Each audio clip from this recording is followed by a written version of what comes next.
We want to talk today about something that in my sermons this month or in January, and I'm carrying it over into February, being that it's the beginning of the year, and we're thinking about the new year.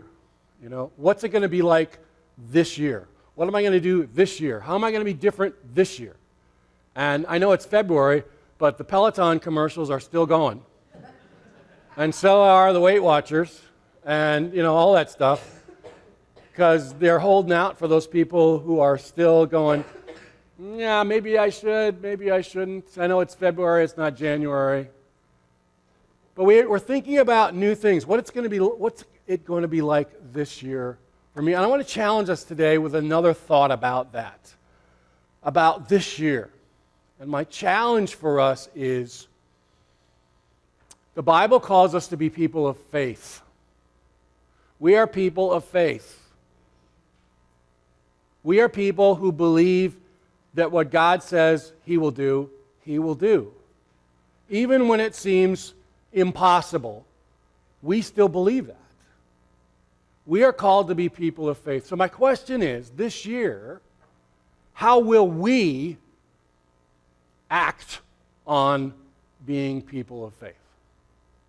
How will we step out in faith this year as individuals in our individual lives and as a church?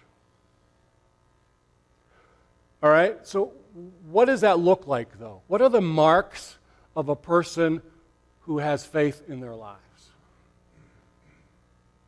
I'm told, I read this account, I've not actually seen it. I've been there, but I've not seen this. I'm told that, I know that the Niagara River feeds into Niagara Falls. Everybody been to Niagara Falls? People used to go there on their honeymoons, not so much anymore, but people still go to Niagara Falls. Above the falls is the Niagara River. And you can go in a boat in the river above the falls to a certain point, and then you have to get off, because otherwise you go down. So the place where boats can go in and out from the bank onto the river, I'm told there are two signs for the boaters. Sign number 1 says, do you have an anchor? Sign number 2 says, do you know how to use it? We are called to be people of faith. Do you have faith? Question number 1. Question number 2, do you know how to use it? So we want to talk about how do we use that faith today in our lives. And we're going to look at a passage in Genesis. Genesis chapter 13.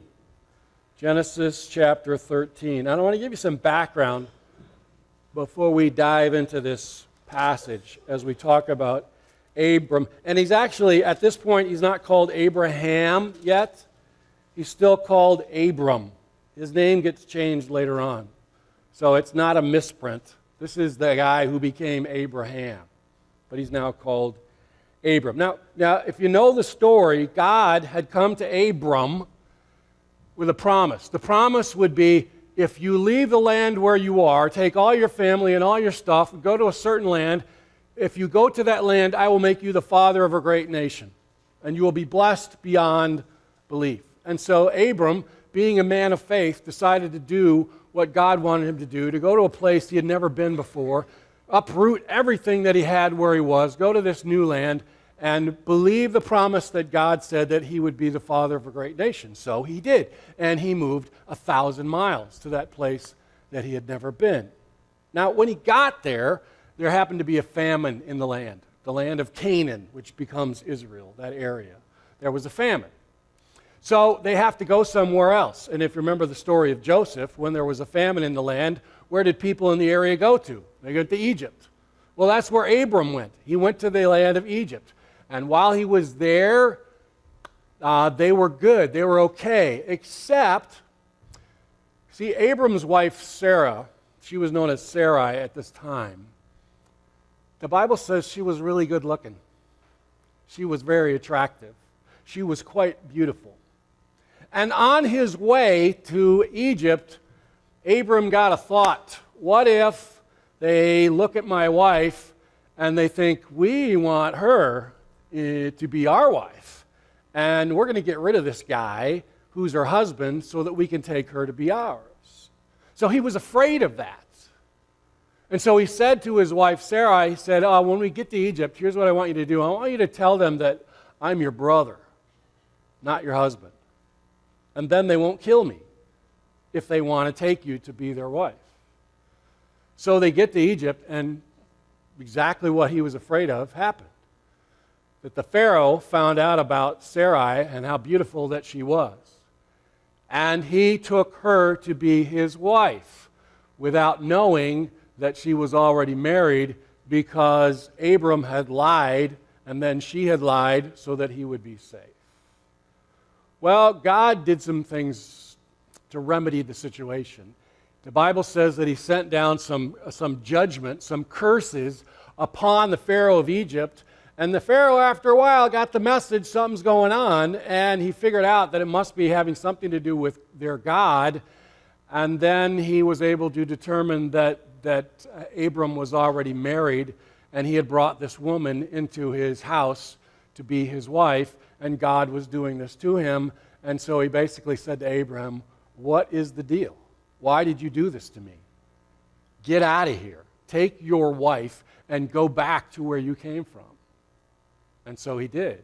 And he had a lot of stuff that he brought with him. So they came back to Canaan doing very well, very wealthy. So we got Genesis chapter 13.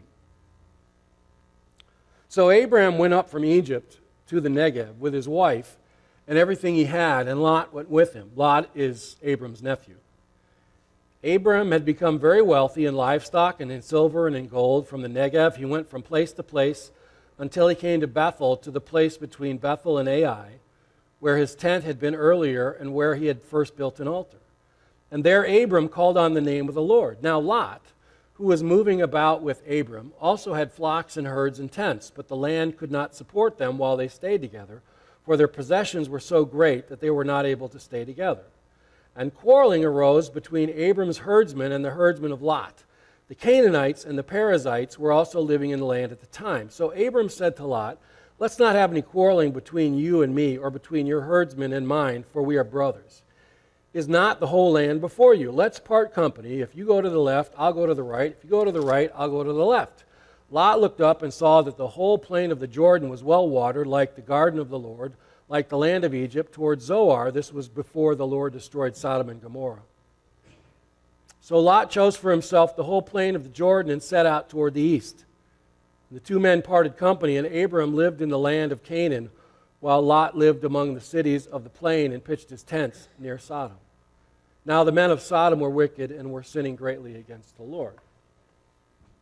So Abram comes back. He comes back to the land of Canaan. Now this is the guy who was the man of faith. The man who left all his stuff where he lived, brought all his stuff 1,000 miles to this new land because God had made this promise to him that he would be the father of a great nation. And you would think, if God would make that promise, then anything that you do after that is also going to be full of faith. That you're never going to have doubts again because God has said this to you. And then what does he do? He goes to Egypt and promptly seems to forget everything because he's afraid that God isn't going to take care of him, so he lies. And the Pharaoh of Egypt suffers for it. Now, what is a person of faith like? I'm going to give you 3 things. Number 1, a person of faith is a person who has a renewed commitment, no matter what he has done in his life, that doesn't demonstrate faith. When he comes back to Canaan, what does he do? He renews his commitment to the Lord. He said, I have failed you. I have done wrong. I have not acted like you wanted me to act. I have not acted like a person of faith. So I'm coming back to you, and I am acknowledging that, and I'm saying, God, I want to start again. I want to begin again. A person of faith recognizes that from time to time, we're going to fail. we're not going to be this great person of faith that we started out to be. And we can come back to God and we can renew our commitment to Him. We can ask forgiveness. God, I sinned against you. I doubted. I wasn't doing what I was supposed to do. I wasn't acting on faith. God, even though you made these promises to me, I still acted like that. So God, I'm coming back and I want to start it over. And you know what? He lets us. He says, yeah, come on back. Let's start it again. You ask for forgiveness, it's yours. Let's do it again. So a person of faith recognizes that from time to time we're going to fail. And that we can come back and seek forgiveness and seek renewal and renew our commitment. And it can happen. Secondly, when Abram and Lot got back to Canaan, they both had a lot of stuff. I mean, it sounds like Lot just about had as much stuff as Abram did. You know, he had a family, and then he had people that worked for him, and then he had animals and property and all that stuff. And you know the old Western saying, this town isn't big enough for both of us? That was kind of the deal. This town wasn't big enough for both of them with all their people and stuff. And so they came to a point where they said, you know, our guys, our herdsmen, they're starting to fight over this place where we're living. We need to do something else. We need to separate. Now, Abram could have said, you know what? I'm the guy who God made this promise to. I'm going to be the father of a great nation. I should get first pick, right? But he doesn't say that. He says, okay, Lot, see where we are? I want you to look around. And whatever you like, it's yours. And so they saw the valley of the Jordan and that area, and it was great, and it was much better looking than where they were now. So Lot said, well, I'll take that. And Abraham said, great. Abram had a humble attitude. He could have said, no, me. I'm father of a great nation. I'm the one who received the promise. I'm the man of faith. I'm the one who's the father. You're just the nephew. It's me. But he didn't say that. He said, no matter what, I'm going to humbly give over all my rights to you instead. And so a person of faith, rather than making that something that builds up his pride, actually encourages humility. A person of faith is a person who has a renewed commitment to the Lord, but also has a humble attitude. And then, thirdly, a person of faith is a person who has an understanding beyond circumstances. I mean, think of all the things that happened in that story that could have messed up the promise of God. Okay, you know, there was a famine. They had to leave the land of Canaan. They went to a place, and the Pharaoh could have killed Abram, and they came back, and Lot and Abram's people were fighting. It just wasn't working out very well. And you would think that Abram may have had times where he thought, well, these circumstances are a little beyond God. And I don't think he's going to be able to do his promise. Because, I mean, even God has his limits. Right? Wrong. So no matter what the circumstances that we go through, when God makes a promise to us, that promise will take place no matter what the circumstances are that seem to keep it from happening. God will fulfill his promise. That's a promise. So a person of faith is a person, not just this person who has great faith and believes whatever and there's nothing that can keep it from happening, but a person of faith is a person who occasionally fails but comes back. A person of faith is a person who has an understanding that no matter what the circumstances, that God will still fulfill his promise. And a person of faith is a person who doesn't look to elevate themselves, but humbly submits themselves to the service of others. If you're looking for a definition of faith, that's a pretty good one. So my question is for us this year, how are we going to act in faith? We have a whole year ahead of us now. It's easy to live life safely and to just do what we know will happen in our lives and not really venture out too far because, well, what if it doesn't take place? What if I step out in faith and it doesn't come true? It's easy to live a safe life. It's also easy to live a safe life as a church.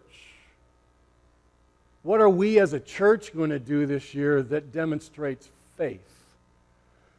Faith is belief in a God who only can do what God can do. Do we believe in what God can only do in our church and in our lives? Will we be people of faith this year? How will we act in faith in our church and in our personal lives? We have an opportunity to see God at work if we will only take a step of faith. So here's the challenge. How will we do that this year? I don't have the answer for you, and I don't have the answer for us yet. But it's something that we need to think about before the year is done. I want to see God at work, to do what only God can do. But it takes us being involved through faith in God's acting on this earth. Let's take that challenge. God, make me a person of faith. God, help me to step out and act in faith. Do you have a faith? And do you know how to use it? Let's pray.